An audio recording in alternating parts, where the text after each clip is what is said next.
اللهم صل وسلم اللهم صل وسلم وزد وأدم وأنعم وتفضل وبارك بجلالك وكمالك على هاتين عبادك وأشرف عبادك أسعد العرب والعجم وإمام التوبة والحرم وترجمان بلسان القدم ومنبع العلم والحلم والحكمة والحكم أبي القاسم سيدنا وحبيبنا وشفيعنا ومولانا محمد صلى الله عليه وسلم زده شرفا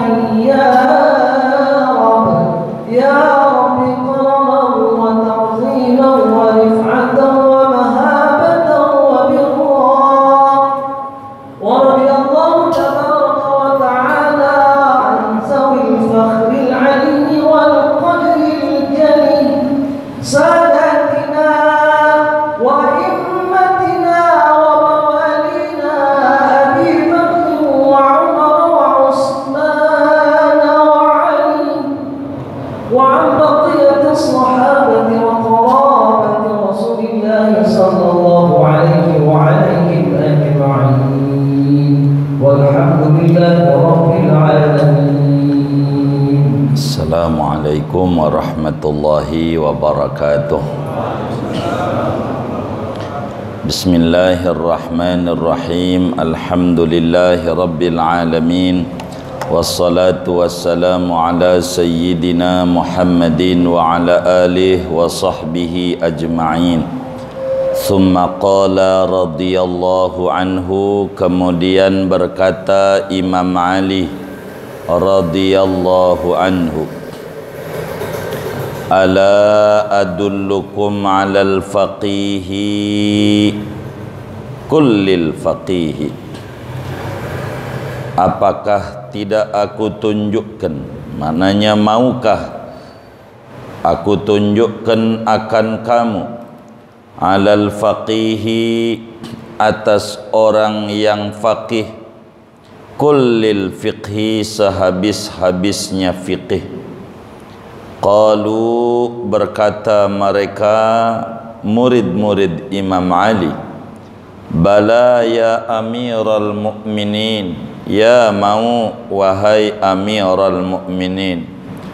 Qala, berkata Imam Ali, man lam yu'ayyisin nasa min rawhillah, yaitu orang yang tidak membuat putus asa oleh orang akan manusia dari rahmatnya Allah. Wa man lam yuqannitin nasa min rahmatillahi ta'ala, dan orang yang tidak membuat putus asa oleh orang akan manusia dari kasih sayang Allah Ta'ala. Wa man lam yu'minin nasa min makrillah, dan orang yang tidak membuat aman oleh orang akan manusia daripada tipuan Allah.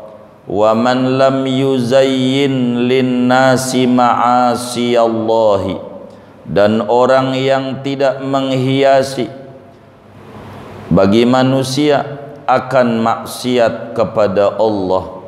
Wala yunzilul arifinal muwahhidinal jannata, dan tidak menempatkan oleh orang akan orang yang arif, yang bertauhid, pada surga.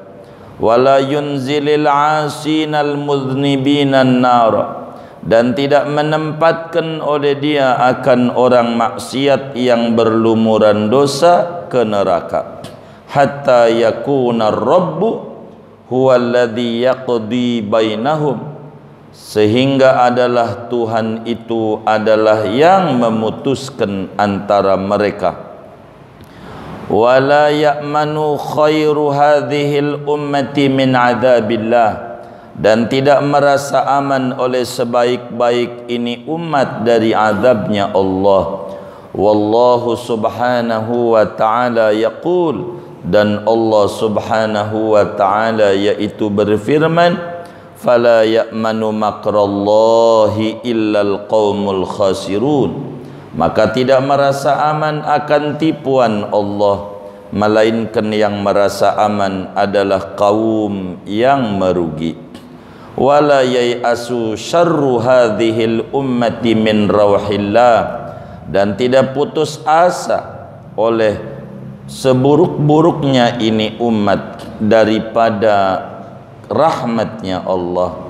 Wallahu azza wa jalla yaqul, dan Allah azza wa jalla yaitu berfirman, innahu la yai'asu min rawhillah illal qaumul kafirun, sesungguhnya yaitu tidak putus asa daripada rahmatnya Allah, melainkan yang putus asa kaum yang kafir. Wallahu a'lam bissawab. Segini, saudara-saudara sekalian jamaah Ta'lim Nurul Anwar yang mulia, malam hari ini kajian kita masih menjelaskan kalamnya Imam Ali bin Abi Thalib karramallahu wajhah, sahabat Nabi, sepupunya Nabi, sekaligus menantunya Nabi kita Muhammad sallallahu alaihi wasallam. Imam Ali bin Abi Thalib, saudara, memiliki pandangan tersendiri tentang kalimat faqih. Secara umum, saudara, yang namanya faqih adalah orang yang alim tentang hukum-hukum syariat, orang yang mengerti tentang urusan-urusan agama, apa ini halal, apa ini haram, apa wajib, apa sunnah, apa makruh, apa mubah. Inilah disebut faqih namanya, orang yang mengerti tentang hukum-hukum syariat. Bahasa Arabnya adalah faqih. Itu pandangan umum begitu. Tapi Imam Ali bin Abi Thalib memiliki pandangan khusus. Siapa yang disebut faqih yang sesungguhnya, begitu. Bila itu yang ditanya, kata Imam Ali, ala adullukum alal faqih kullil fiqhi. Mau enggak saya mau kasih tahu yang namanya ahli fiqih itu apa gitu? Dalam pandangan Imam Ali bin Abi Thalib, siapa yang disebut faqih? Ketika Imam Ali berkata demikian, maka para murid-muridnya mengatakan, bala ya Amiral Mukminin, ya saya mau. Biar tahu kriteria faqih itu menurut sampean bagaimana. Maka Imam Ali bin Abi Thalib menjelaskan ciri-ciri ahli fikih itu adalah 5 ciri. Begitu Imam Ali bin Abi Thalib menjelaskan. Baru orang disebut faqih bila ada pada dirinya 5 kriteria. Yang pertama, man lam yu'ayyisin nasa min rawhillah. Yang namanya ahli fikih adalah orang yang tidak membuat orang lain putus asa daripada rahmatnya Allah. Bila ada orang yang terjebak pada satu kemaksiatan, bila ada orang yang menyimpang dari tuntunan agama, sangat jauh dari Allah dan Rasulnya, maka kemudian dia bertanya, bagaimana orang kaya saya ini badannya tatoan melulu, bisakah saya meraih surganya Allah sementara badan saya ini berlumuran dosa, sementara badan saya ini berlumuran tato di mana-mana? Lalu kemudian kata kita menjawab, orang model kayak luma biar rajin ke masjid, nggak bakal diterima sholatnya, habis badannya tatoan melulu. Ini namanya orang ini membuat putus asa sama orang. Dia pengen deket sama Allah, sama kita dilarang. Tadinya doa di masjid biar sekitaran masjid mau memakmurkan masjid. Dia doa dengan khusyuk, aslahallahu umural muslimin. Ya Allah, perbaiki urusan orang muslim biar pada rajin ibadah.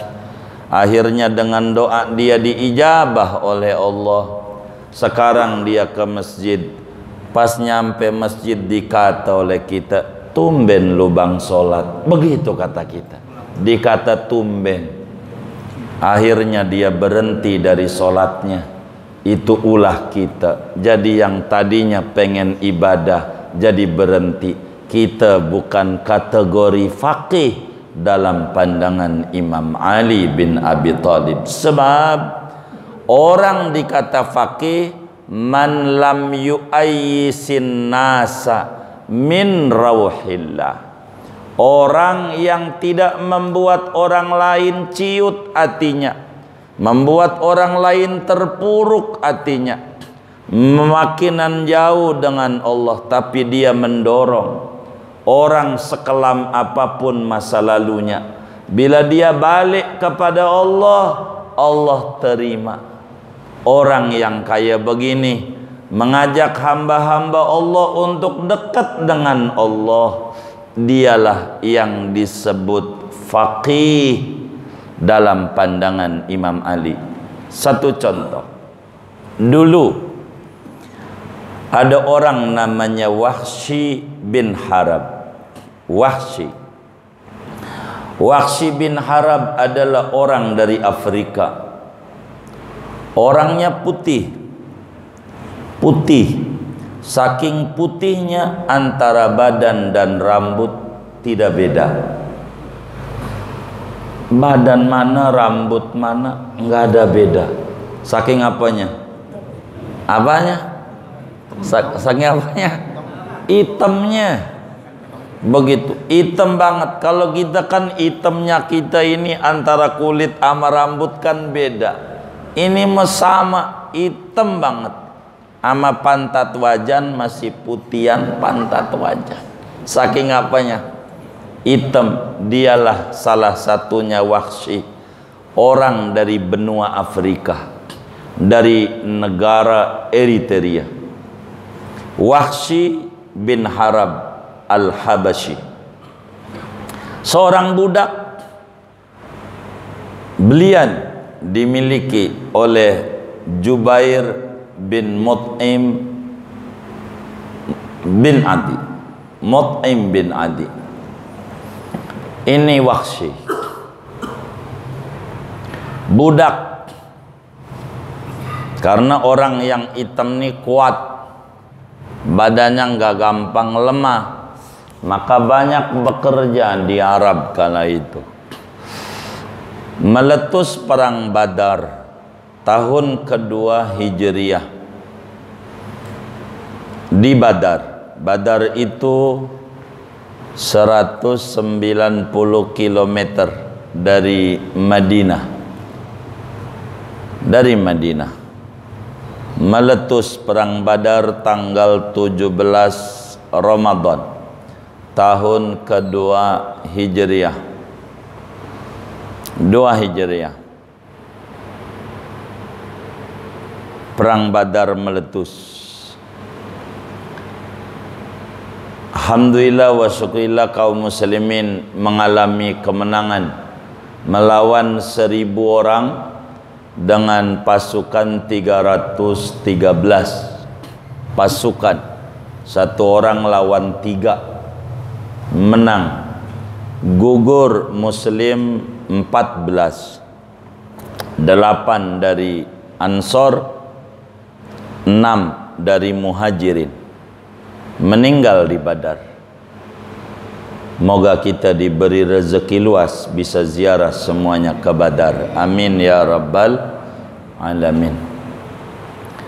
Dengan kekalahan itu, pasukan kaum musyrikin Mekah tidak terima, menyusun kekuatan, lalu meletus di tahun ketiga Hijriah perang Uhud. Dengan kalah telak masyarakat Mekah kala itu, termasuk Hindun bin istrinya Abu Sufyan. Hindun ini enggak terima family-familinya, encingnya mati, encangnya mati, babanya mati, banyak. Maka jengkel bagaimana caranya supaya membalas dendam. Maka Mut'im bin Adi punya budak namanya Wahsy bin Harb. Lalu kemudian diberikan sayembara. Ama Wahsy, Hindun, mau enggak kau bebas Wahsy? Begitu. Untuk bebas artinya merdeka. Maka yang namanya budak impiannya satu, pengen merdeka. Ya kayak negara yang dijajah, semuanya memimpikan bagaimana hidup di dalam kemerdekaan. Maka Wahsy tertarik pengen merdeka, karena kan budak itu adalah manusia kelas 2, tidak ada harganya, bisa dijual belikan. Begitu, dijual belikan. Maka Hindun bilang, bila kau bisa bunuh Hamzah, pamannya Muhammad, begitu kau merdeka. Gua bebasin, gua bayar, merdeka. Tertarik Wahsy. Sedang Sayyidina Hamzah ini paman Rasulullah sallallahu alaihi wasallam yang luar biasa membackup Nabi, ahli perang, membackup Nabi luar biasa. Di samping satu susuan dengan Nabi, saudara tapi paman. Wa sebetulnya bukan paman, kakaknya abahnya Hamzah, tapi neteknya ama Siti Halimatus Sa'diyah, yaitu seorang perempuan dari kampung Dhu'aib. Dhu'aib itu dari pusat kota Taif kira-kira 5 kilo. Moga kita bisa ziarah di Dhu'aib. Kampungnya Halimah, kampung Sa'ad kata kita di kitab. Tapi Dhu'aib di Taifnya itu. Dekatlah ini mah, paling 2,5 jam dari Mekah. Nabi ada di situ 4 tahun di Dhu'aib. Hamzah netek dulu ama Halimah, yang kemudian diteruskan Nabi juga netek ama Halimah. Jadi sehingga saudara persusuan. Membackup Rasulullah luar biasa Sayyidina Hamzah. Singkatnya, meletus perang Uhud, tidak terima karena kekalahan telak daripada kafir Quraisy kala itu, membawa pasukan 3.000, sedangkan Muslim dipersiapkan 1.000, baru ada 1.000. Jadi 1 lawan 3. Ternyata ada yang khianat, menusuk dari belakang, namanya Ubay bin Salul. Jadi 700 pasukan dibelokkan, enggak ikut perang. Jadi tinggal 300. Jadi 300 lawan 3000, 1 orang lawan 10 duelnya. Singkatnya, karena Wahsy ini pengen merdeka dan dia ahli menombak, memanah, luar biasa memanahnya. Wahsy itu akhirnya dia cari di mana Hamzah, karena Sayyidina Hamzah banyak membunuh kafir-kafir Quraisy kali itu. Jadi nggak terima Hindun, bayar itu Wahsy dengan iming-iming merdeka. Akhirnya perang itu meletus dengan sedikit kaum muslimin. Saya mau singkat saja, nggak mau cerita perang Uhud lama, cerita Wahsy aja agar supaya masuk pada materi kita. Maka kemudian dicari di mana posisi Sayyidina Hamzah. Dia tembak pakai panah karena dia ngumpet karena nggak ikut perang, bukan tentara. Dia memang satu tujuannya, biar merdeka dengan membunuh Hamzah. Maka kemudian itu Sayyidina Hamzah dipanah sama dia, kena pahanya, nembus dari paha kiri ke paha kanan, sehingga nggak bisa jalan, jatuh. Udah jatuh diberondong. Akhirnya jatuh Sayyidina Hamzah. Udah jatuh Sayyidina Hamzah, nggak cukup begitu. Maka Sayyidina Hamzah tergulai kala itu sebagai panglima perang. Rasulullah sallallahu alaihi wasallam dengan gelar Asadullah wa Asadu Rasulillah, singa Allah dan singanya Rasulullah sallallahu alaihi wasallam. Jatuh Sayyidina Hamzah, enggak jatuh doang, kemudian langsung kupingnya dipotong, buntung kuping. Udah kupingnya buntung yang kanan, yang kiri juga buntungin juga. Udah terpapar, nggak bisa apa-apa. Habis ini kemudian kuping buntung, hidungnya juga dibacok, ambil ini dari sini, pisah hidungnya dari mukanya. Itu begitu. Habis begitu matanya dicongkel juga. Bahasa kita orang dimutilasi. Dadanya dibelah, jantungnya diambil. Inilah kerjaan Wahsy. Diunjukkan jantung itu kepada Hindun yang ngiming-ngimingin jantung Sayyidina Hamzah. Potong-potong 70 potong jantung. Mau dimakan tak bisa. Singkatnya, Wahsy membunuh Sayyidina Hamzah, orang yang paling disayang sama Nabi, orang yang paling banyak ada di hatinya Rasulullah sallallahu alaihi wasallam. Nabi pun juga banyak luka. Saya tidak cerita lukanya Nabi. Lalu perang itu kalah, kaum muslimin kalah telak karena enggak ngikutin komando. 70 orang gugur di medan juang. Salah satunya panglimanya Sayyidina Hamzah bin Abdul Muttalib. Pulang ke Mekah, enggak juga dimerdekakan. Wahsy iming-iming doang, biasa diiming-iming, normal lah. Akhirnya dia nuntut biar dia merdeka. Singkatnya, Wahsy merdeka, bukan budak lagi statusnya, sama dengan penduduk Mekah, seorang yang sudah merdeka. Wahsy sudah merdeka, ternyata enggak punya posisi juga.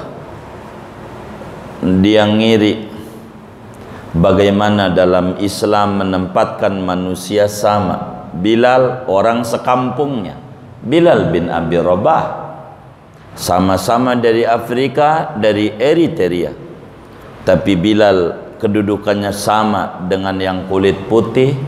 Dalam Islam memiliki posisi yang sama, karena Islam tidak melihat warna kulit, yang dilihat adalah ketakwaan. An-nasu suwasiyatun ka'asnanil mushti, manusia itu sama seperti gigi sisir. La fadla li arabiyyin li a'jamiyin, tak ada punya nilai lebih bangsa Arab dibanding non-Arab, illa bittaqwa, kecuali bila memiliki ketakwaan. Siapa yang takwa, dia yang tinggi. Ngiri ini Wahsy, udah merdeka tapi dia masih hina. Ketika tahun ke-8 Hijriah terjadi penaklukan kota Mekah. Ayat turun, idza jaa nasrullahi wal fatah. Fatah itu penaklukan kota Mekah. Nabi membawa pasukan 100.000 dengan jumlah yang luar biasa banyak. Wahsy ketakutan karena Wahsy membunuh orang yang dia sadar adalah Hamzah, paman dan orang yang paling dicintai Nabi. Nabi terpukul dengan wafatnya Sayyidina Hamzah, sering menangis dengan wafatnya Hamzah. Singkatnya, ketika Nabi masuk kota Mekah, Wahsy lari ke Taif. Lari, dia bingung. Sebelum ke Taif, Wahsy lari ke namanya Tual. Jadi kalau kita orang ini ke Muara Angke begitu, dekat laut, menyingkir karena sadar dia bakal, ini Nabi balas dendam, bakal dibunuh ini orang dengan tentara yang banyak, kocar kacir. Pikir Wahsy begitu. Maka dia ngumpet. Ternyata tidak ada pembunuhan. Nabi datang ke Mekah, penaklukan kota Mekah tanpa ada tetes darah. Nabi banyak tuh menyampaikan itu. Lalu istrinya Wahsy diutus oleh Wahsy untuk bertanya kepada Rasulullah sallallahu alaihi wasallam. Dia nanya, wahai Nabi Muhammad, suamiku itu membunuh orang banyak, tukang berzina, mabuk-mabukan, non-muslim. Bagaimana kalau dia bertaubat masuk Islam? Apakah dimaafin kesalahannya? Begitu kata Nabi, al-islamu yajubbu ma qablah. Islam itu memangkas apa saja sebelum Islam. Qul lil ladzina kafaru in yantahu yughfar lahum ma qad salaf. Katakan kepada non muslim, kalau masuk Islam pemutihan kembali, dosanya habis. Disampaikan kepada Wahsy. Lalu Wahsy masih ragu sama bininya. Dia bilang, lu bilang enggak kalau lu lakinya Wahsy yang bunuh pamannya Nabi? Enggak. Lu tanya, bagaimana kalau Wahsy orangnya? Dia balik lagi dari persembunyian Wahsy, sampein lagi sama Nabi, cerita lagi, laki saya membunuh begini, kalau masuk Islam dimaafin enggak? Maka kata Nabi, dimaafin semua salah dan dosanya. Bagaimana kalau orang sekelas Wahsy, orang yang paling kejamnya orang udah mati, hidungnya dipotong, mata dicongkel, kuping dipotong, kejam. Kata Nabi, hatta walau Wahsy, hatta Wahsy, kalau dia pengen butuh kasih sayang Allah, nggak usah takut, nggak usah takut. Jangan putus asa dari rahmat Allah, jangan putus asa. Wahsy akhirnya tertarik dengan Islam. Disampaikan, dia lari dari Tual menuju Taif. Dipikir di Taif aman, ternyata Islam udah masuk ke Taif.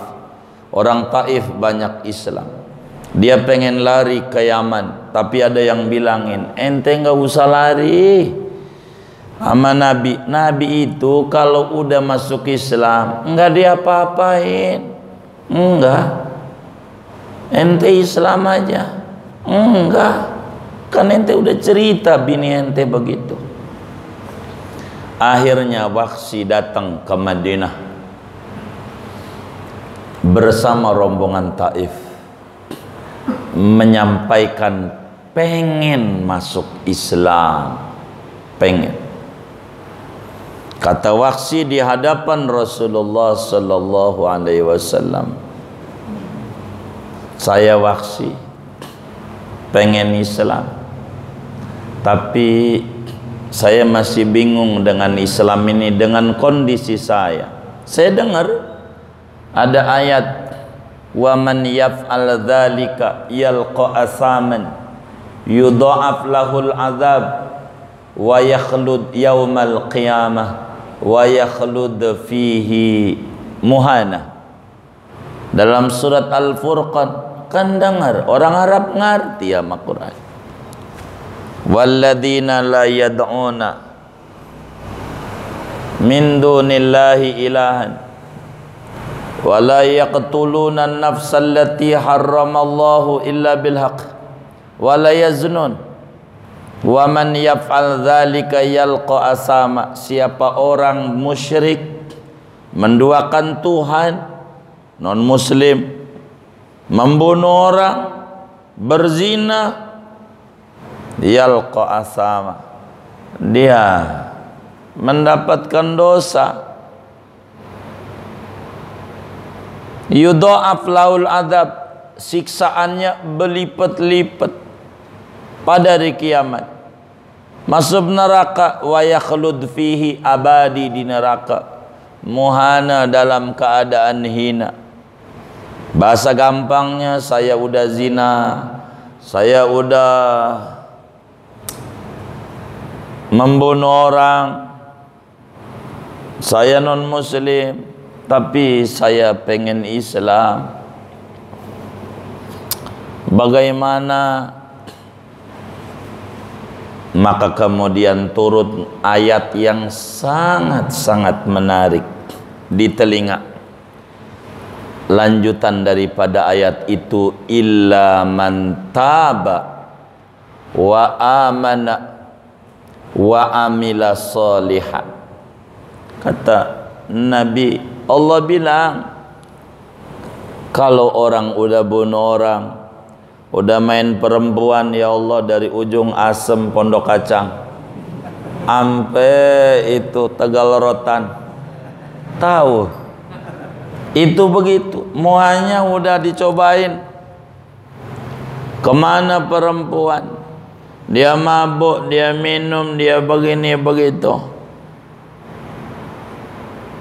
Kata Nabi, Allah bilang, kecuali kalau dia tobat, dia beriman, bahasa kita orang masuk Islam, dan beramal soleh. Faulaika yubaddilullahu sayyi'atihim hasanat wa kana Allahu ghafurur rahim.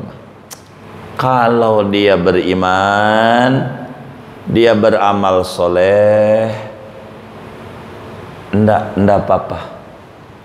Kata Wahsy, masalahnya saya beriman bisa, taubat saya mau, beriman saya bisa di hadapanmu, cuman beramal soleh ini nih, saya bisa apa enggak ini? Begitu. Belum tentu saya nanti udah Islam nggak beramal soleh, saya neraka ini. Wahsy udah putus asa, neraka ini, mau neraka, kata Wahsy. Maka kemudian Wahsy bertanya, adakah ayat yang lain yang bisa membuat saya tergerak dan tidak putus asa, tertarik dengan Islam? Lalu Rasulullah sallallahu alaihi wasallam membacakan ayat, innallaha la yaghfiru an yushraka bihi wa yaghfiru ma duna dzalika liman yasha. Allah tidak ampuni dosa syirik, tapi dosa selain syirik Allah bisa ampuni bagi siapa yang dikehendaki.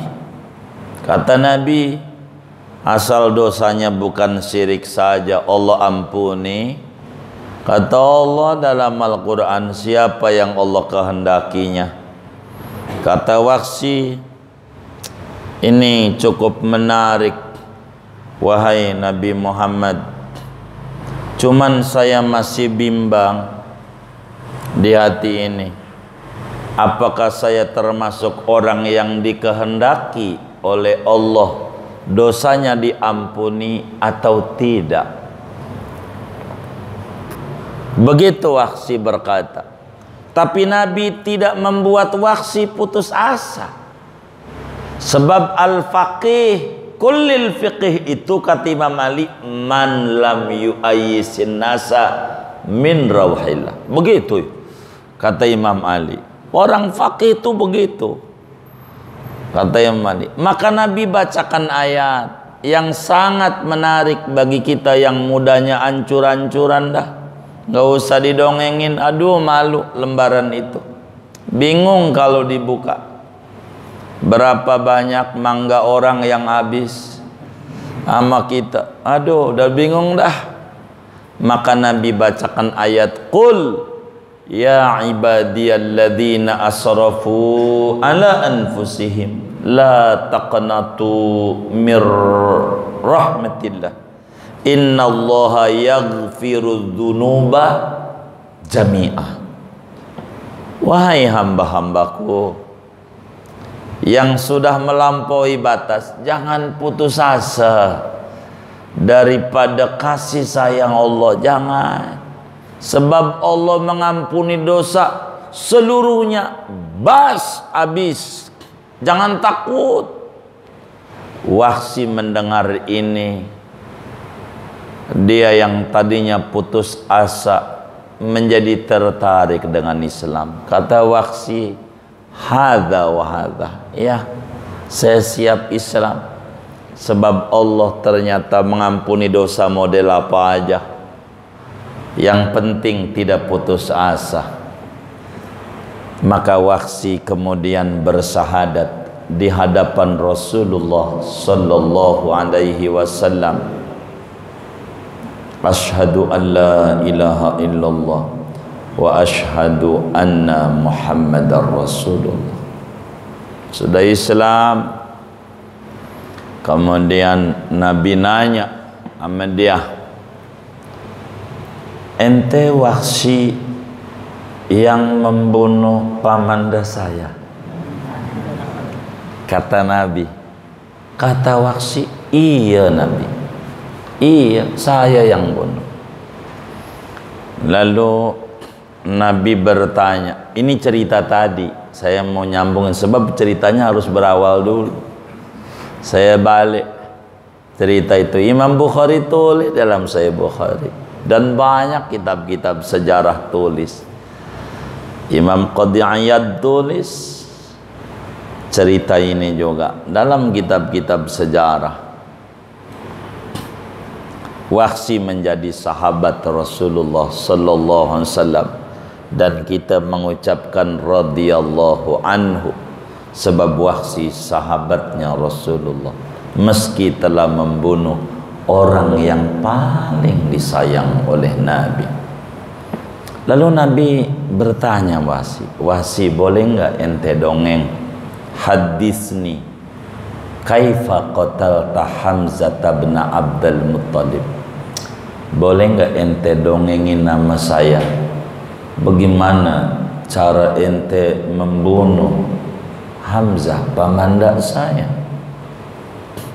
Waqsi cerita tuh sejarah awal tadi. Dia budak diiming-imingin begini, sampai dia tembak tuh kaki kanannya.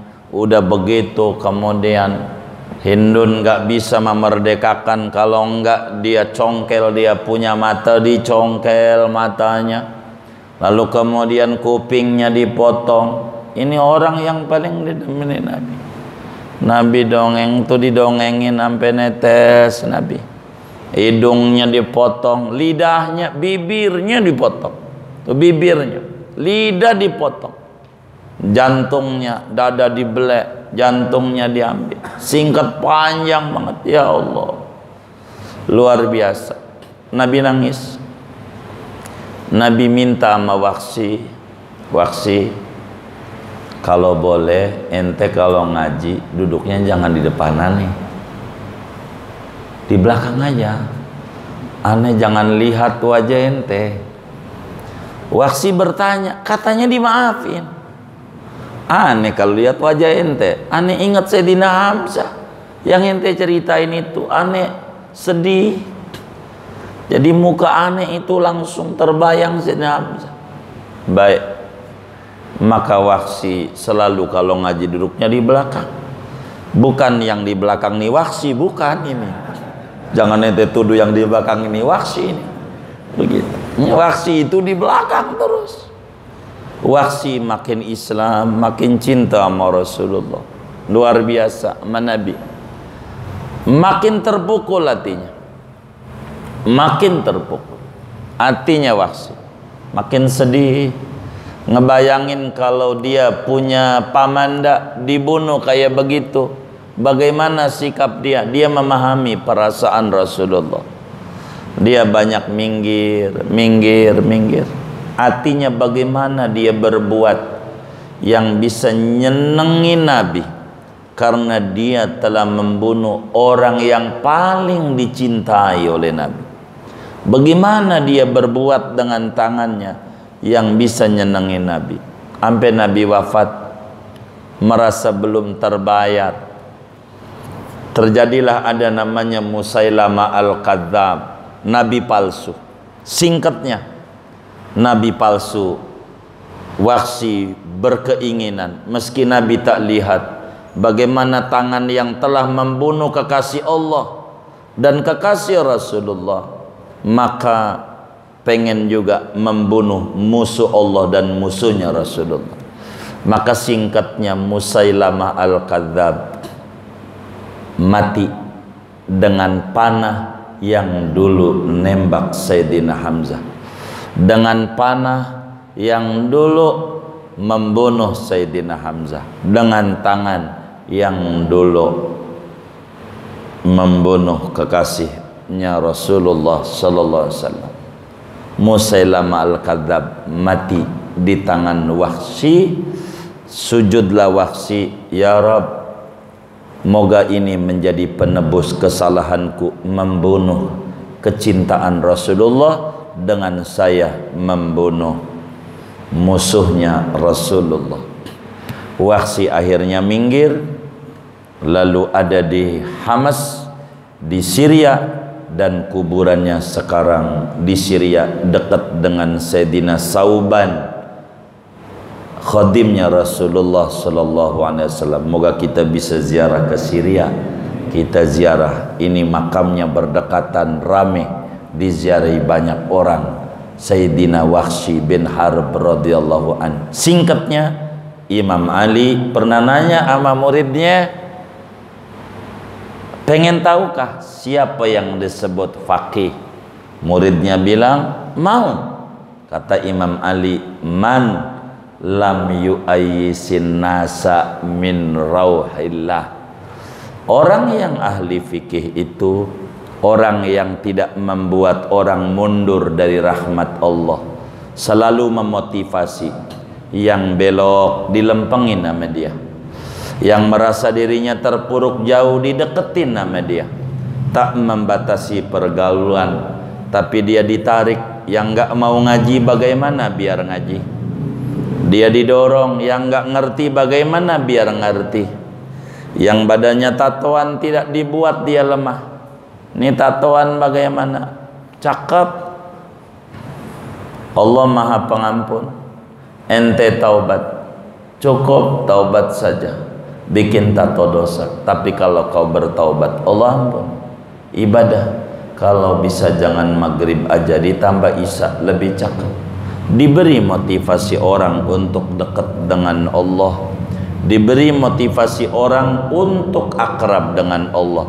Inilah kriteria faqih dalam pandangan Imam Ali bin Abi Thalib. Enggak kayak kita, orang mau ngaji aja paling juga pura-pura di rumah, udah buruk sangka aja.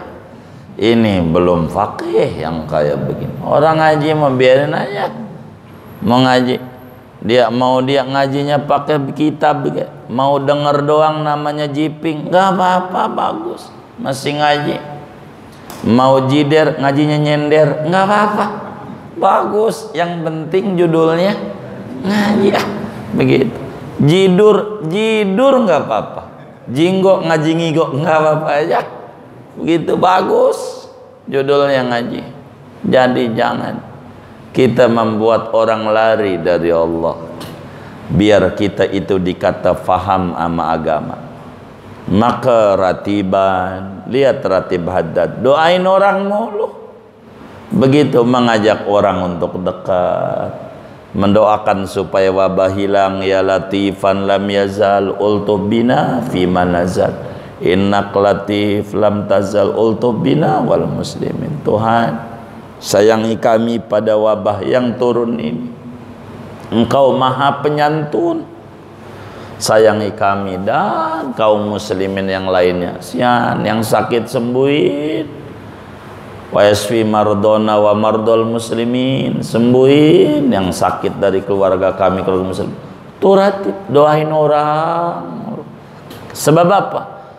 Penting untuk menjadi faqih, yaitu orang yang tidak membuat orang mundur dari Allah, tapi diajak orang untuk dekat dengan Allah. Jangan takut dengan dosa kita membukit menggunung, karena rahmat dan kasih sayang Allah lebih luas daripada dosa dan salah kita. Jangan takut, jangan takut.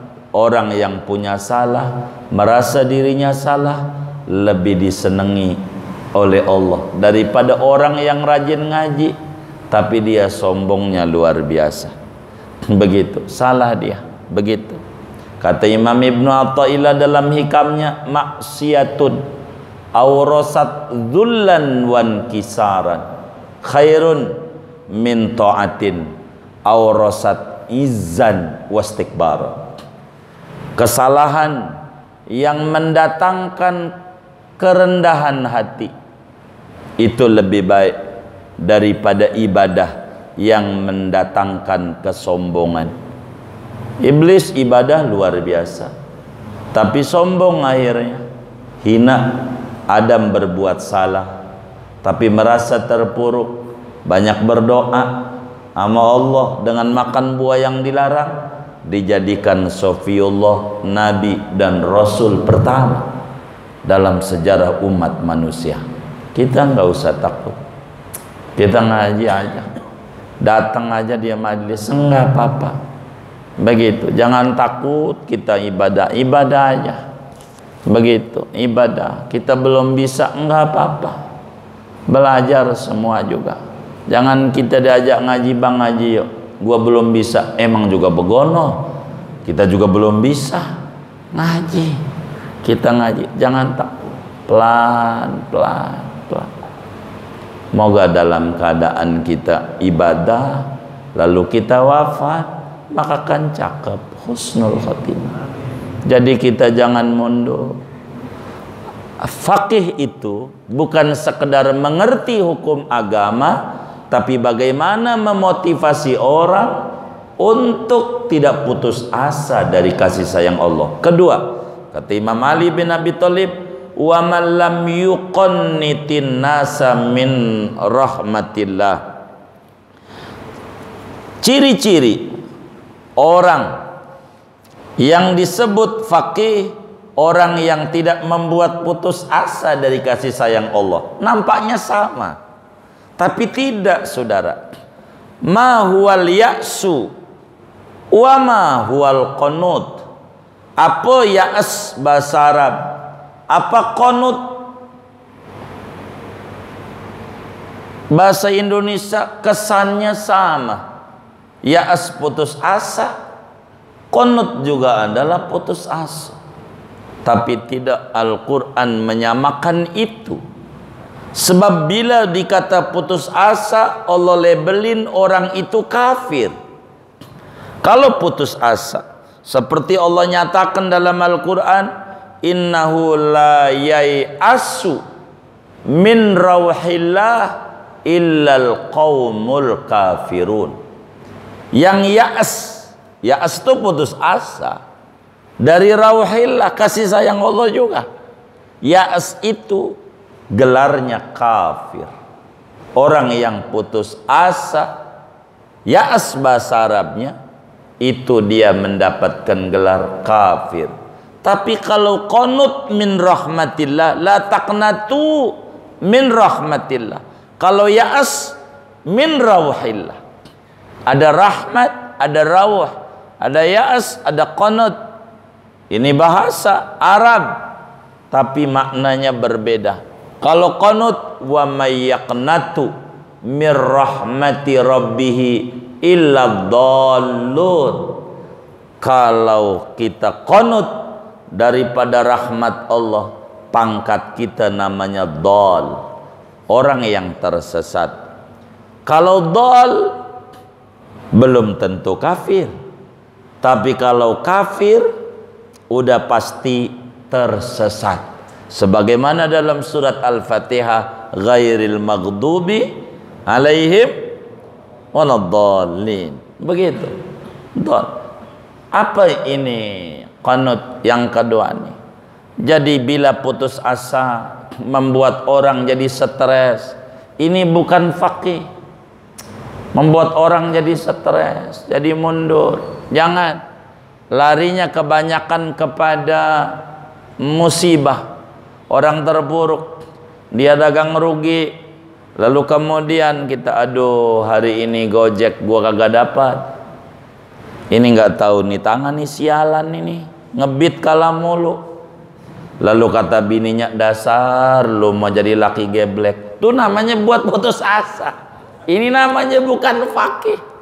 Jangan. Orang terpuruk, aduh dagang gua rugi. Tenang aja. Ya mungkin hari ini rugi, besok Allah kasih untung. Jangan berhenti untuk berusaha. Selama kita berikhtiar, kita punya nilai di mata Allah. Kasih orang motivasi. Itu namanya faqih. Jangan membuat orang jadi mundur. Jangan. Jangan. Tapi kita terus beri orang motivasi. Itulah namanya ya'as. Umumnya pada musibah-musibah. Ada orang kena COVID, udah alamat nih. Kayaknya beberapa hari lagi nih. Begitu. Ini udah ribet. Ini namanya disebut ya'as. Yang kayak begini bukan faqih. Orang dokter banyak kok. Ahli jantung, SPJ, spesialis jantung, SPKNK, kulit dan kelamin. Macam-macam. Ada saraf, ada macam-macam. Ini pakar kesehatan dengan universitas kesehatan. Ini luar biasa banyaknya. Menunjukkan penyakit itu banyak. Itu setiap yang meninggal COVID ya. Kayak penyakit itu doang. Yang kayak begitu lagi yang nanya orang majelis lagi. Ini kan parah kayak begini. Ada nggak yang kayak begitu? Nggak ada, alhamdulillah. Jangan kita kayak penyakit itu doang. Gitu. Buat apa itu rumah sakit gede dokter sebanyak? Memang penyakit itu doang. Jadi jangan membuat orang jadi down. Insyaallah bentar lagi habis. Begitu jadi enak. Ini mah sampai kapan ini? Jangan begitu. Jadi bingung juga kita rakyatnya. Begitu. Jadi kita harus dimotivasi. Bentar lagi habis. Jadi enak. Orang tuh enak. Jangan kita orang membesuk orang sakit lalu kita cerita penyakit. Namanya ini bukan faqih dalam pandangan Imam Malik. Orang nengok orang sakit ngobrolin penyakit. Aduh tetangga saya juga sakit. Jangan. Ini nggak perlu. Jadi yang diobrolin tuh yang sehat. Tetangga saya alhamdulillah udah pulang, padahal penyakitnya parah banget. Jadi yang sakit juga termotivasi, oh berarti saya sembuh. Begitu. Beritakan yang enak-enak. Basyiru wa la tunafiru. Kasih yang enak-enak. Jangan yang bikin puyeng. Ini merah lagi nih, merah. Mau maulid aja merah lagi nih. Begitu. Jangan. Jadi puyeng di otak itu. Jangan. Yang enak-enak. Jadi orang tuh menjadi menarik. Begitu. Coba kalau dokter berkata, kenapa Pak Haji? Ini pinggang saya yang kanan ini. Ya Allah, nyerinya setengah mati. Ampun banget dok. Yang mana? Yang kanan. Waduh, pasien saya model begini 3 hari Pak Haji. Mati. Kira-kira sembuh nggak ini? Kagak. Namanya tidak memberikan motivasi, tapi membuat orang putus asa. Yang kayak begini bukan faqih. Indikasi kedua, faqih itu malam yuqannitin nasa min rahmatillah.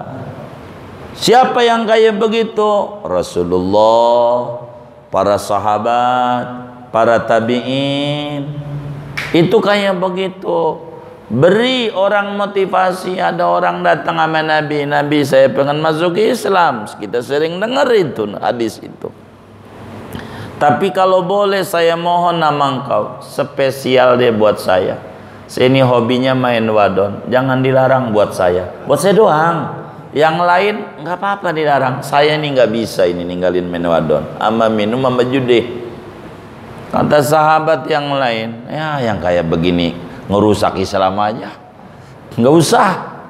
Tapi Nabi tidak membuat orang putus asa. Nah, kenapa? Saya pengen Islam, tertarik sama ajaranmu, cakep. Cuman buat saya, jangan dilarang minum, jangan dilarang main perempuan, jangan dilarang judi. Bagaimana? Nampakmu syaratmu 3. Kata Nabi, baiklah, saya setuju. Tapi saya juga punya syarat, saya 1 aja dah. 1 sama 3 banyak mana? Iya banyak 3. Iya baik dah. Apa syaratmu? Jangan bohong. Nabi itu memberi motivasi sama orang enak. Biar jangan putus asa dari rahmat Allah. Dia tertarik sama Islam, itu tertarik sama rahmat Allah. Sebab Islam dinur rahmah. Rasulullah dinyatakan wa ma arsalnaka ila rahmatan lil alamin. Kasih motivasi. Kata dia, ya jangan bohong. Ringanlah. 1 syarat lawan 3, menang 2, 3. Yang penting gua bisa mabuk, bisa minum, bisa judi, bisa main perempuan. Syahadatlah di hadapan Rasulullah sallallahu alaihi wasallam. Berislamlah dia, belajar Quran, belajar sholat, belajar ini. Lama-lama penyakit kan kadang kambuh juga. Begitu, udah lama dia main datang. Milenium, tahu aja dia milenium. Begitu. Dia main. Udah pesan begini, pesan begitu. Tapi dia ingat duit udah dibayar. Lalu kemudian dia ingat, kalau gua berzina, ketemu Nabi ditanya, berzina enggak? Saya jawab iya. Lah, saya dirajam. Hukum Islam. Tapi kalau saya bilang enggak, saya bohong. Kan saya janjinya nggak boleh bohong. Enggak jadi. Dia udah pesan minuman, begitu. Dia udah menjudi, begitu juga. Lapak udah dibeli. Tapi kalau ditanya Nabi judi enggak, dijawab enggak, saya bohong. Dijawab iya, saya dihukum. Akhirnya dia enggak. Inilah namanya cara kita memotivasi sama orang. Sayyidina Hasan Basri radhiyallahu taala an, seorang tabi'in besar begitu. Imam, saya ini disuruh ngajar, tapi saya ini punya dosa banyak. Bagaimana? Kalau pengen dakwah enggak ada dosa, enggak bisa. Nabi doang. Enggak apa-apa, ente yang ente bisa aja, maju-maju aja. Enggak apa-apa. Begitu. Nabi itu pandai memotivasi orang. Nih kalau masih dongeng supaya kalimat Imam Ali bisa diterapin dalam kehidupan kita. Bilal bin Abi Rabah itu enggak fasih, enggak bisa shin besar enggak bisa, bisanya fa. Ashhadu alla ashhadu, enggak bisa shin, enggak bisa. Tapi Nabi motivasi Bilal azan Bilal. Diprotes sama banyak orang. Apalagi orang Arab yang fasih. Orang kayak Bilal begitu, sampai Nabi diprotes sama orang Arab, sahabat-sahabat ya. Itu Bilal mana hitam.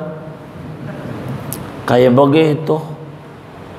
Shin nggak bisa, suruh adzan. Apanya nggak bisa kata Nabi? Itu asyhadu. Ya anggap aja asyhadu lah. Timbang asyhadu aja jadi ribut. Udah biarin aja Bilal. Itu Nabi motivasi. Bilal merasa tinggi, diorangin, dan menjadi kebanggaan buat orang Afrika. Tidak ada itu kebanggaan besar Bilal. Sampai kita menjadi bangga, namanya abadi. Siapa Bilalnya Jumat ini? Bilalnya, ya Allah putih dikata Bilal, enggak jadi hitam enggak. Tuh cakepnya Rasul, memotivasi orang, nggak boleh takut sama Allah. Kita kudu begitu. Biar kata tukang mabok surada, begitu. Kita kerjakan itu pada sebagian daerah. Tukang mabok adzan aja nggak apa-apa. Dia belum bisa, biarin adzan, ini sunat. Yang penting orang mau ke masjid. Begitu. Jangan kayak orang-orang, ya Allah adzan kayak begitu enak kagak, tapi bisanya nyela adzan ora pernah. Ada nggak yang nggak begitu tuh? Yang mana orangnya? Nyela mulu. Jangan, ini nggak fakih. Jangan nyela orang. Kita juga banyak kok kekurangannya. Sama. Motivasi aja orang. Jangan pandang sebelah mata. Jangan. Mesti banyak lah kelebihannya. Kalau cari kekurangan, aduh nggak ada habisnya. Mana ada manusia yang nggak ada kekurangan. Kata Imam Hasan Basri, semua orang punya kekurangan. Dah kita bisa alif. Ajarin alif. Nggak sama masyarakat, jangan takut. Kita bisa ratib. Pimpin ratiban. Bikin majlis, enggak apa-apa.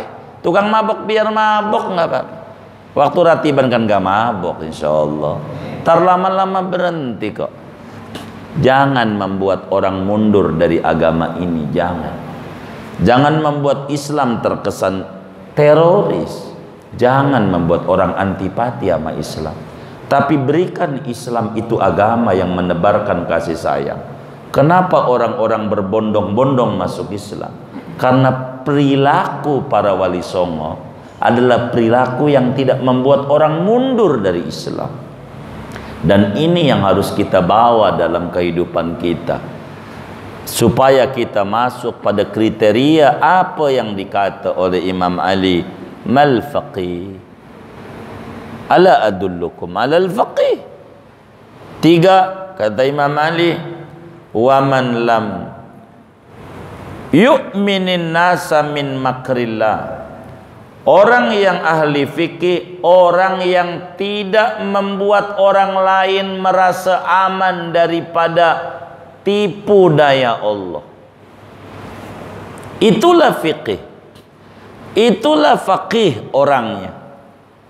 Orang yang tidak membuat orang berani berbuat salah. Enggak ngasih berani dari tipu daya Allah. Dia badan sehat, dia muda, dia kaya, tidak ibadah. Ente mau nggak apa-apa, nggak sholat juga, ente mau banyak ibadah surga. Ini jadi orang jadi tambah bengal. Jangan kita menjadikan orang merasa aman dari tipu daya Allah. Jangan. Tapi justru kita harus tarik orang lain untuk mau beribadah dekat dengan Allah. Allah itu cara menghukum orang tuh gampang. Enggak dibejek-bejek badannya, dikasih usahanya makin untung. Enggak keburu dia sholat, enggak keburu dia puasa, Justru itu namanya tipuan Allah. Lalu kemudian kita memberi rasa aman sama dia, udah nggak apa-apa, jangan. Tapi kita harus ajak dia, jangan khawatir ini ente luar biasa usaha maju, mari ibadah. Nggak kuat di masjid, di rumah nggak bisa, nggak apa-apa. Nggak bisa di rumah, di toko. Pokoknya bumi Allah mah di mana aja ente sholat diterima dah. Sholat, jangan membuat dia rasa aman, nyantai. Begitu. Kita harus pandai jadi orang. Begitu. Kita solider kata kita. Dia minta main sepeda, kita temenin. Dia minta dia main-main ke tempat hiburan, kita temenin. Kita gantian dong, ajak yuk main ke majelis, biar sama-sama. Jangan maunya dia kita temenin, kita enggak. Jadi kita mendukung sama kemaksiatan dia, tapi kita enggak bisa menghentikan dia dari maksiat. Salah kita. Kalau begitu kita ajak pelan-pelan. Boleh kita. Dia ke tempat hiburan enggak apa-apa. Dia mintanya teh botol cap topi miring, kita mah Sprite aja dah, Sprite. Coca-Cola, nggak apa-apa. Sehingga yang tadinya kena narkoba jadi berhenti. Begitu. Kita nggak apa-apa dakwah kayak begitu. Gusmik kan kayak model begitu. Rahimahullah rahmatal abr. Kayak Hamim Jazuli. Itu kayak begitu dakwah. Kan nggak apa-apa. Boleh saja. Tapi aja orang. Tapi supaya orang jangan merasa nyantai. Begitu, tipuan Allah, istidraj namanya. Diambulin sama Allah. Jangan dia dibuat rasa aman, tapi kita harus waspada. Waspada. Itulah namanya faqih. Keempat, man lam yuzayyin linnasi ma'asi Allah. Ciri ahli fiqih itu orang yang tidak memotivasi orang untuk durhaka sama Allah, enggak melakukan maksiat, membuat laku laris maksiat, enggak. Itu menghayukan orang untuk maksiat. Jangan kita mengkampanyekan maksiat, jangan kita mendorong orang untuk maksiat. Itu bukan ahli fikih. Tapi justru kita menarik orang yang tadinya maksiat menjadi ahli taat. Contoh, ada seorang kiai. Mohon maaf, ini dongengan yang nyata. Itu kiai banyak menurutkan orang, termasuk Habib Ali bin Abdurrahman Al-Absi, Al-Kuwaita. Itu kan abahnya Habib Abdurrahman, istrinya banyak. Begitu yang kami tahu, itu sejarahnya yang kami dengar dari anak cucunya. Ada biduan, sinden begitu, penari jaipong, tukang ini dinikahin untuk supaya insaf. Begitu. Ini kita mau cerita satu kasus kiai, tapi bukan Habib Abdurrahman Al-Absi. Ini kiai ini dakwah, ceramah. Ya, ketemulah di perempatan. Kayak begitu. Perempatan Tegal Rotan gitu, tempo dulu. Ketemulah seorang perempuan. Dia nawarin juga walaupun pakai topi haji. Sebab banyak juga yang topi haji mampir juga masalahnya. Jadi dia juga kagak mikir-mikir. Maka kemudian itu Pak Haji, ayolah begitu, gratis buat Pak Haji. Diajak, baik saya mau tapi ente ikut saya dulu. Ini kisah nyata nih kiai. Diajak sama perempuan begitu, dia tahu perempuan itu. Begitu. Karena dia mau, pokoknya enggak gratis, saya bayar.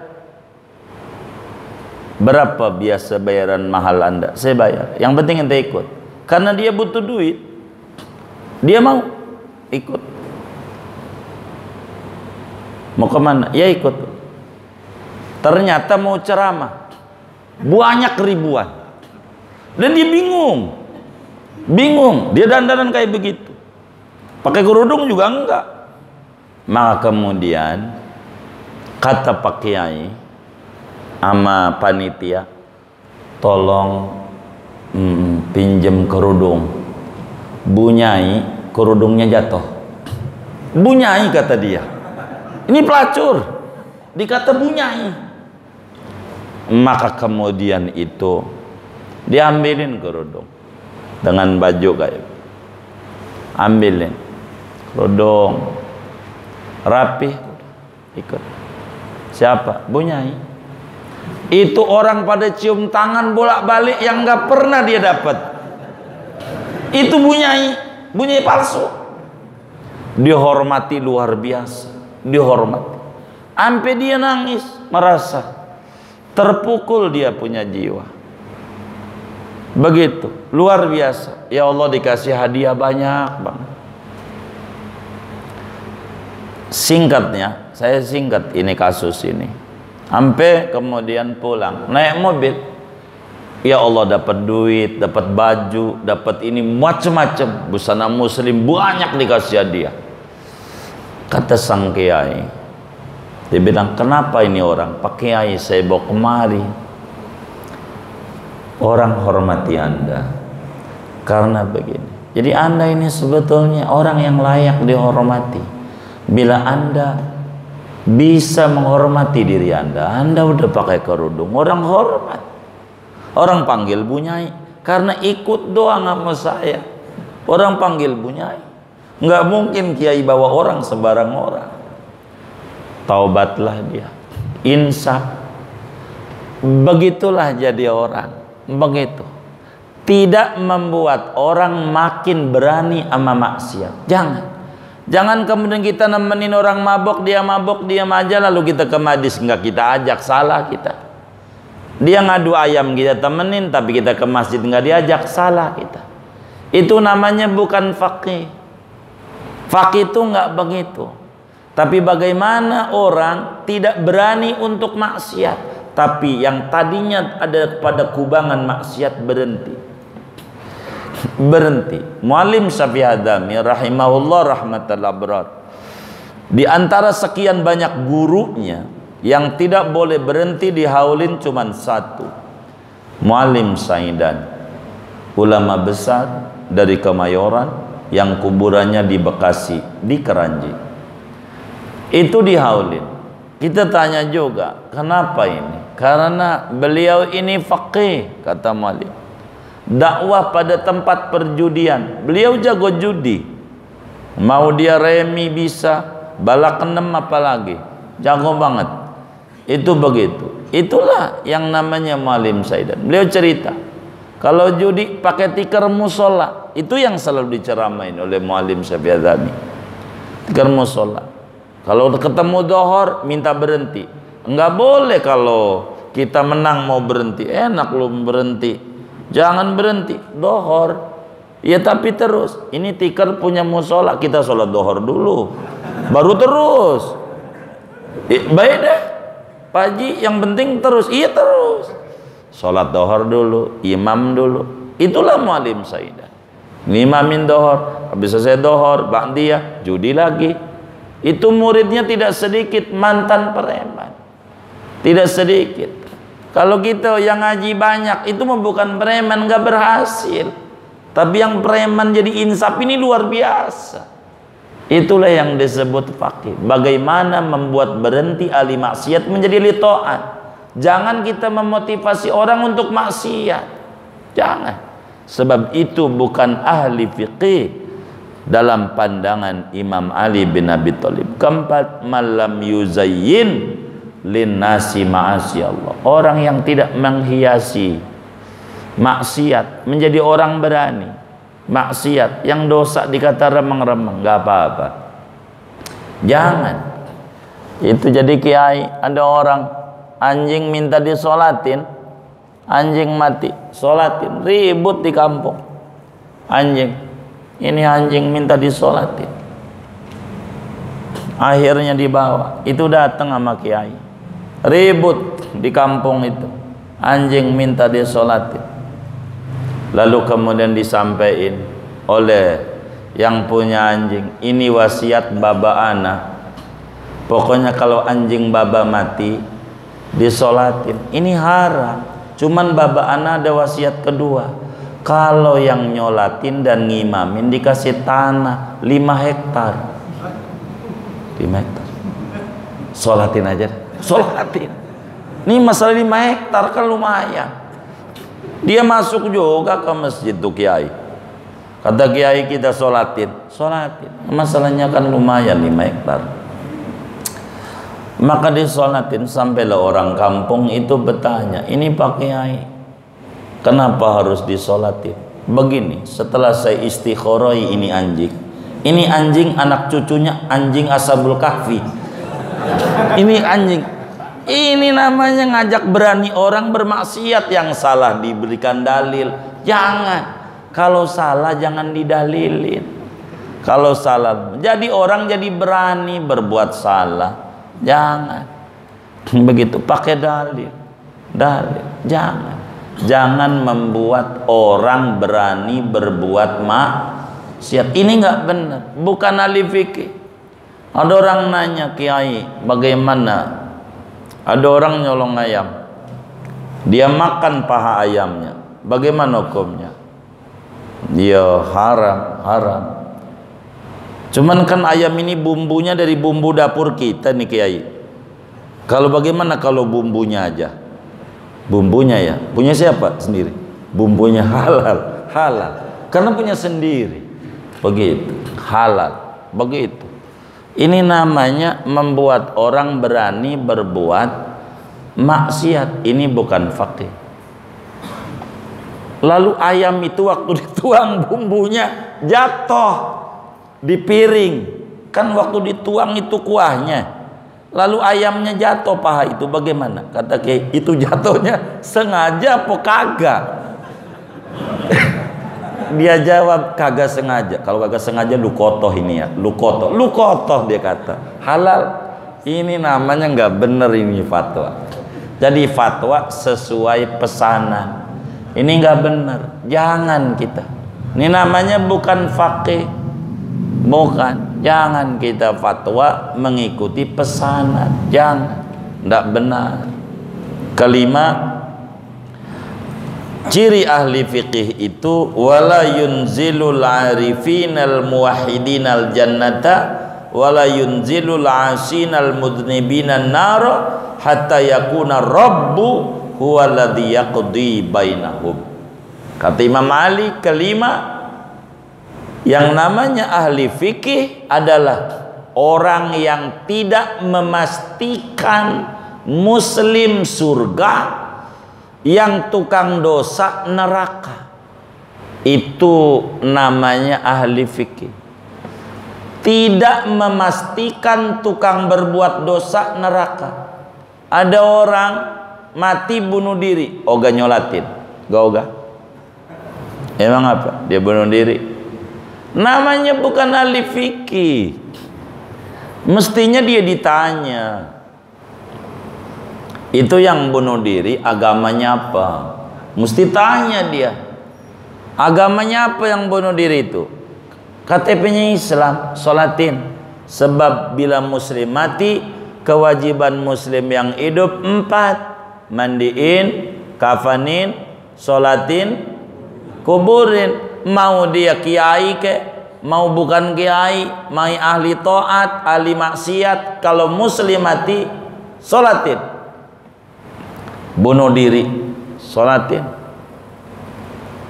Masalahnya ini berbuat dosa semua. Kalau alasan dosa enggak boleh disolatin, maka yang bohong juga jangan disolatin. Sebab bohong juga dosa, sama dosa. Maka ada seorang suami ditanya sama bininya, bang udah sampai mana? Ditelepon, udah dekat, padahal masih jauh. Ada nggak yang kayak begitu tuh? Jangan sholatin matinya, dia dosa. Bukan begitu. Ini orang ahli maksiat, justru lebih banyak dia butuh dorongan rahmat. Maka kita kudu sholatin. Moga dengan sholatin keluarga yang gak ibadah jadi ibadah.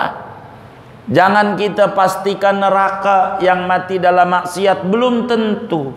Di dalam kitab Jawharatut Tauhid sebagai akidah Ahlussunnah wal Jamaah, tapi udah lewat 10 menit ya. Udah belum ya? Oh belum ya. Garuk-garuk saya juga. Dalam kitab Jawharatut Tauhid, Al-Imam Ibrahim Al-Laqani menyatakan, "Wa man yamut wa lam yatub an dzambihi fa amruhu mufawwadun min rabbih." Aqidah Ahlussunnah wal Jamaah, bila ada orang mati belum bertaubat dari dosa, tidak akan pastikan neraka. Neraka. Enggak. Ada orang mati lagi sujud pasti surga. Ini bukan faqih. Memastikan surga sama orang yang mati lagi sujud. Itu bukan faqih. Kan sujud bagus, lagi sholat belum tentu. Bisa aja hatinya mikiran cicilan motor, pandemi begini, bukan ingat Allah. Kan bisa saja. Lagi sujud belum tentu hatinya ingat Allah, belum tentu. Kita enggak boleh pastiin. Yang bisa mastiin biarin Allah. Moga-moga begitu. Jangan pasti. Ada orang mati, lagi mabok mati. Ini pasti neraka. Ini bukan orang ahli fikih, kata Sayyidina Ali. Orang ahli fikih tidak memastikan tukang maksiat dengan neraka, sehingga biar Allah keputusannya. Maka begitulah akidah Ahlussunnah wal Jamaah. Tidak bisa memastikan orang surga. Kita ngaji pasti surga, belum tentu, cuman baru kepengen. Maka saya usaha dengan ngaji ini moga dapetin surga. Moga, bukan pasti, belum tentu. Sebab ada yang ngaji daripada di rumah diomelin bini mulu, mendingan malam Senin ngaji. Ada juga yang kayak begitu. Jangan-jangan kan begitu. Rumah berisik, banyak cucu apa, mendingan ngaji. Ada yang kayak begitu. Jadilah kita orang ini, saudara, tidak boleh memastikan yang maksiat neraka dari muslim. Tidak boleh memastikan yang ibadah surga. Enggak, belum tentu. Biarkan pasti mah punya Allah, harapan punya kita. Maka ada orang mati lagi mabok, jangan kita kata neraka. Itu kita bukan faqih. Karena kita nggak tahu. Jangan-jangan dia mati ini bukan karena mabok. Begitu. Bisa saja sebelum mati dia bertaubat, bisa saja yang kita nggak tahu. Maka kita jangan, ada orang mati tapi dia mabok, tanya muslim sholatin. Karena kalau pakai akal kiai mau nggak usah, kalau mati disolatin, dia dosanya dikit ya, nggak usah. Ini nih yang tukang mabok mati ini nih butuh rahmat banyak, tapi agama bukan berdasarkan akal. Mau kiai mau bukan kiai, mau ahli taat mau ahli maksiat, kalau dia muslim mati kudu sholatin. Gak usah sholatin, hidupnya aja deket masjid tapi nggak pernah ke masjid, jangan begitu. Kita nggak boleh, dia bukan ahli fikih. Kalau kita ada kesempatan sholatin. Itulah ahli fikih. Begitu, karena dia nggak pastikan neraka bagi orang ahli maksiat, karena kita nggak tahu. Semuanya terserah Allah, semuanya. Wala ya'manu khairu hadil min adabillah. Umat yang terbaik tidak pernah hatinya merasa aman daripada adab Allah. Selalu ada khauf. Umat yang baik ada rasa khauf. Itulah ulama. Innama yakhsyallaha min ibadihil ulama. Ada rasa ilmu itu, rasanya khosyah. Dalam Al-Quran, fala ya'manu makrallah idal qaumul khasirun. Begitu juga tidak putus asa daripada rahmat Allah, melainkan umat yang paling buruknya di mata Allah. Ala kulli hal, Kalau kita sakit, punya penyakit, kena wabah kayak begini, jangan kita down. Banyak yang sembuh, kita juga bisa sembuh. Sabar saja sampai Allah berikan pertolongan kepada kita. Jangan putus asa. Begitulah hidup. Inilah dengan judul Babus Sabri alal Bala. Sabar kita menghadapi ujian, maka kita jangan putus asa. Udah susah dah, berat ini ngelawannya. Enggak ada begitu. Muslim tak boleh putus asa. Muslim harus optimis, tidak boleh apatis, tidak boleh pesimis, sebab Allah Subhanahu wa ta'ala rahmatnya begitu besar. Kita enggak boleh takut. Wa maghfiratuka awsa'u min dunubina. Ampunanmu lebih luas dibanding dosa kita. Wa rahmatuka arja indana min a'malina. Kasih sayangmu lebih diharapkan dibanding ibadah yang kita kerjakan. Rahmatmu yang kami butuhin ya Allah. Begitulah kita dalam hidup. Jangan terpuruk. Sekarang gagal, moga esok kita tidak gagal. Sekarang rugi, moga esok kita untung. Jangan putus asa. Hidup harus optimis. Allah Maha Kuasa. Orang yang gak ibadah aja dagangnya untung, masa kita yang rajin ratiban akan menjadi terpuruk? Harus punya optimis sama Allah. Jangan kita menjadi orang yang stres dalam menjalani hidup ini. Inilah diantara makna dari kalamnya Imam Ali bin Abi Thalib. Mudah-mudahan Allah berikan pemahaman yang baik kepada kita semuanya. Ilmu kita manfaat, rizki kita dikasih barakah, keluarga kita barakah, lingkungan kita barakah. Amin ya rabbal alamin. Ada yang ditanya mungkin dari materi ini atau di luarnya? Sebelum silakan. Baik Pak. Saya mau tanya, ya ada sangkut pautnya dengan bab ini ya, masalah